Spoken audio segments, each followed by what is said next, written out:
à toutes et tous, je suis ravie de vous retrouver dans cette nouvelle vidéo pour vous parler de l'ange qui va régir du 23 au 27 juillet.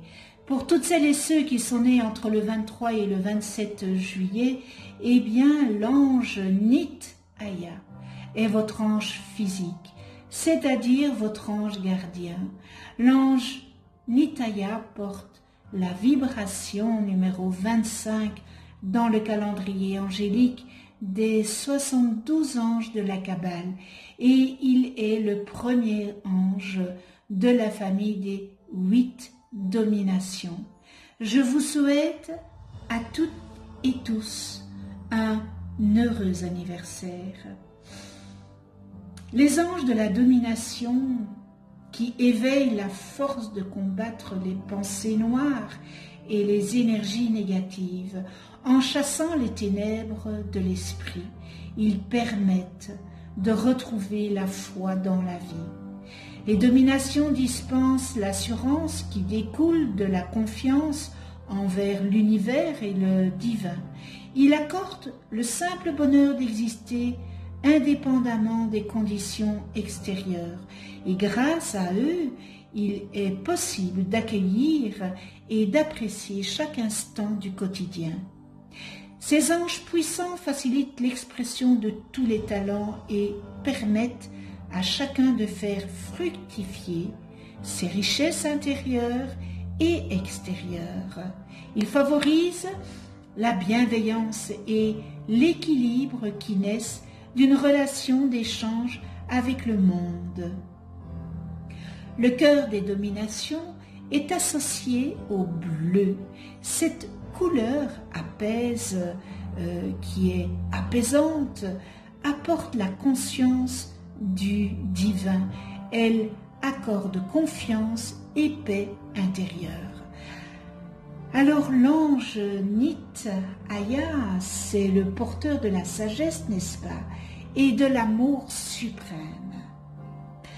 L'ange Nit-Aya, le voyant, l'ange de l'intuition spirituelle, des études ésotériques et de la voyance, il permet d'apprécier la solitude, source de paix et de sagesse, comme notre brave ermite dans le tarot de Marseille.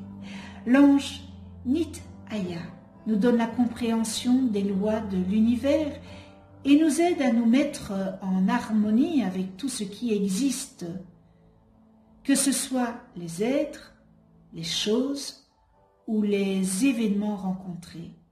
Quoi qu'il arrive, quelles que soient les personnes que nous croiserons, nous verrons les choses avec raison. Nous saurons nous contenter de ce qui nous vient sans chercher à vouloir l'impossible. Cela nous amènera à devenir sages face aux aléas de la vie, à ne pas nous lamenter lorsque quelque chose de moins agréable nous arrive et à glorifier le ciel lorsqu'un événement heureux survient. Cette attitude nous permettra d'acquérir une philosophie de vie sereine et tranquille. Plus nous serons positifs dans notre manière de voir les choses et plus des événements heureux surviendront, car nous ne cherchons pas à avoir plus que ce qui nous est donné originellement.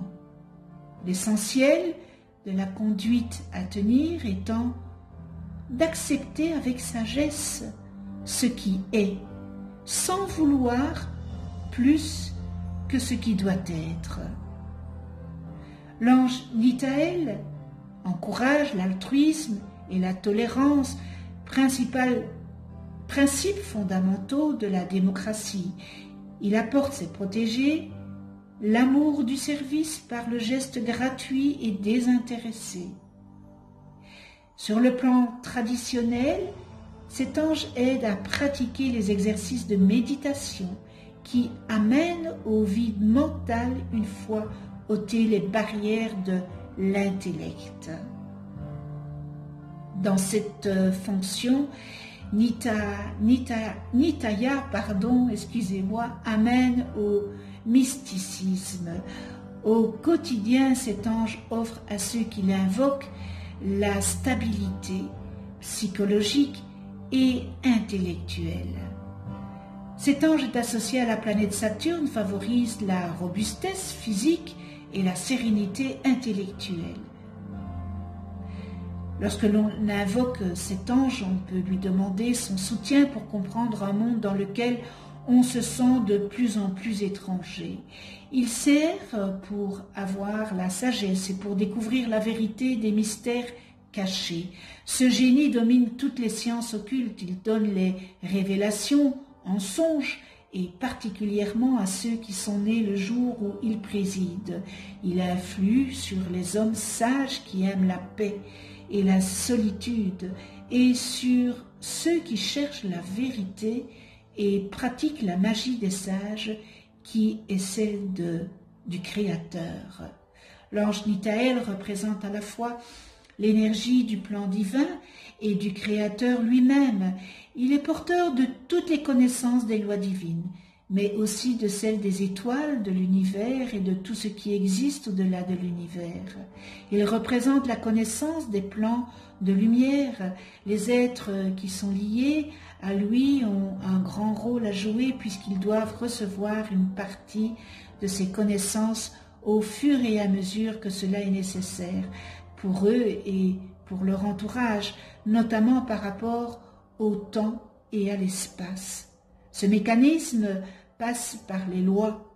La loi est liée à la notion de père et évidemment à la notion d'autorité. Ce bel ange Nityael nous touche donc dans notre rapport avec l'autorité, surtout si nous refusons les lois. Cette difficulté nous amène à ne pas vouloir nous plier aux lois humaines. Elles sont pourtant le reflet des lois à l'intérieur de nous, dans ce que nous avons compris à l'instant présent.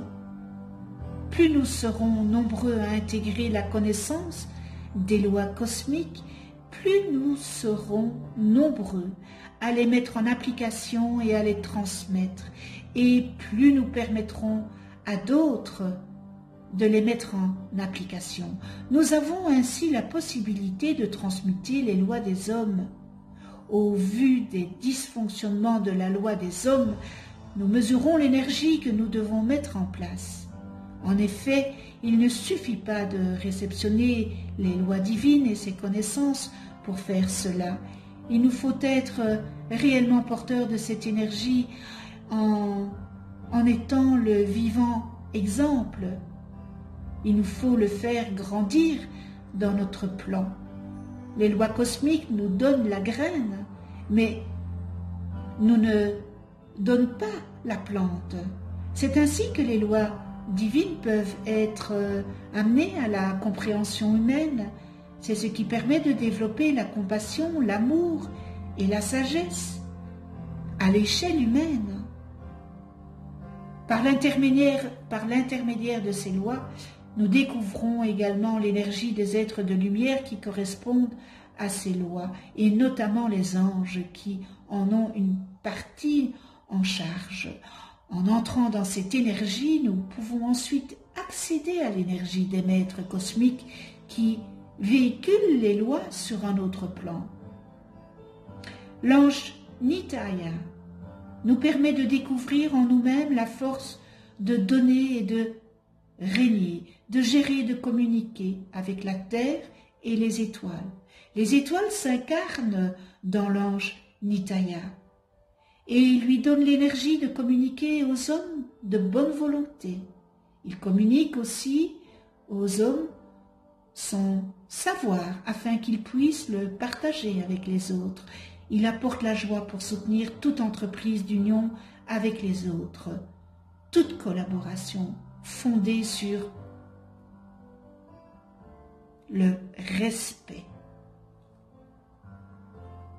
Ce bel ange donne un enseignement qui doit être retransmis à son tour. Il établit une chaîne liée à l'énergie de la connaissance du Créateur afin que chacun, à l'intérieur de lui-même, sente cette énergie. la vive et vive l'expérience du Créateur au plus profond de lui-même.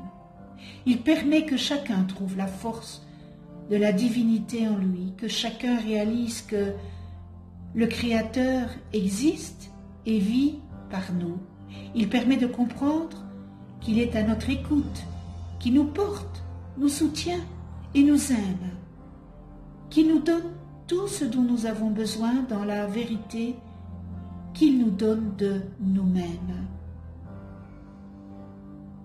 Ce bel ange Nitya nous transmet énormément d'énergie, beaucoup de joie et d'enthousiasme pour nous amener à parvenir au Créateur et à son enseignement. Il nous demande de travailler pour parvenir à ce stade. Il nous montre la voie de la réalisation. Pour cela, il nous montre les lois qu'il nous apprend à comprendre et à suivre, car le Père, c'est aussi l'autorité. Il nous demande de nous soumettre à cette autorité, d'accepter que ce soit lui qui sache et qui nous guide. Les lois cosmiques reliées à toutes les lois sont la base de l'édifice, de la réalisation. À nous de les apprendre, de bien les intégrer et de bien les vivre. Devant cette sagesse du Créateur, nous apprenons à entrer en contact avec le nôtre et nous retrouvons celle du Créateur. À ceux qui détiennent la sagesse, tout est donné. C'est la loi de la prospérité. Mais pour recevoir les fruits de l'abondance, il est nécessaire d'avoir planté des graines, de les avoir arrosées, de les avoir cultivées et d'en avoir pris soin avec toute la sagesse adéquate. Prière à ce bel ange Nitya. Ange Nitya, fais que la lumière de ta sagesse éclaire chaque jour de mon existence afin que je comprenne le sens. Chasse le mal et les ténèbres qui m'entourent, révèle-moi les mystères cachés et le lieu où je pourrais vivre en paix, prier, aimer, méditer, produire, travailler et réussir ma vie. Fais qu'en moi ta lumière soit solide comme un rocher, fais que mes ambitions soient vastes, non pas pour m'imposer chez mes frères, mais pour refléter en eux tes divins pouvoirs. Nitya, permets-moi de voir ce que tu caches au regard profond, c'est-à-dire profanateur. Aide-moi, ange Nitya, à maîtriser mes tentations, à dominer mes pulsions. Fais que mes efforts soient agréables à l'éternel maître des mondes. Fais aussi que j'utilise les dons et pouvoirs que tu m'accordes, non pas pour gonfler ma vanité, mais pour produire richesse et vertu pour tout, et ainsi faire progresser l'œuvre divine de la création vers son réel objectif, qui est la facilité universelle, c'est-à-dire le bonheur, l'amour inconditionnel. Merci avec toute ma gratitude. Nous en venons aux qualités et aux distorsions de cet ange Nitya. Dans les qualités, on retrouve porteur de la sagesse et de l'amour suprême, maîtrise des forces spirituelles, étude de la métaphysique et de la kabbale, compréhension de la notion du temps, entend la musique des hautes sphères, semblable aux anges, peut tout obtenir, découverte des mystères cachés de la création, révélation en songe et en rêve, facilite les visions, aide à trouver un lieu pour méditer, aime la paix, la solitude et le silence, personne calme, magie blanche, souhait du bien-être d'autrui. Et nous terminons avec charisme spirituel. Dans les distorsions, nous retrouvons amour et sagesse illusoire, magie noire, pacte satanique, prêt à tout pour atteindre son but, faux pouvoir spirituel, manipulateur spirituel qui agit avec un complexe de supériorité, incapacité à percevoir la magie de la vie et à accéder à ses multiples dimensions, renonce au créateur, au concept d'un créateur universel, athéisme, possession, encercellement, malheur, désespoir, intérêt matériel, égocentrisme, agité, incohérent, impatient, et nous terminons va à l'encontre du destin et des lois universelles. Connais-toi toi-même et tu connaîtras l'univers. Si vous ne connaissez pas le nom de vos anges, vous pouvez toujours m'inscrire votre date et heure de naissance en commentaire. Je vous les calculerai gracieusement. Je remercie tous les abonnés. Merci de votre fidélité. Merci de votre écoute. Je remercie aussi ceux qui ne sont pas abonnés. C'est l'occasion de vous abonner, de cliquer sur la petite clochette pour être averti des prochaines vidéos que je mets en ligne. On se retrouve pour une autre vidéo, mais vous allez voir apparaître une vidéo où j'explique qu'est-ce qu'un ange, comment travailler avec les anges, etc., etc. Dans la prochaine vidéo, ça sera avec l'ange Ahaya, porteur de la vibration numéro 26 dans le calendrier angélique de la Kabbale et qui régira du 28 juillet au 1er août. Vous pouvez, si vous le désirez, déposer une demande d'attention en commentaire pour ce bel ange et j'allumerai une bougie pour vous. On se retrouve dans une autre vidéo et d'ici là, prenez soin de vous, dans la douceur et de ceux que vous aimez. À tout bientôt.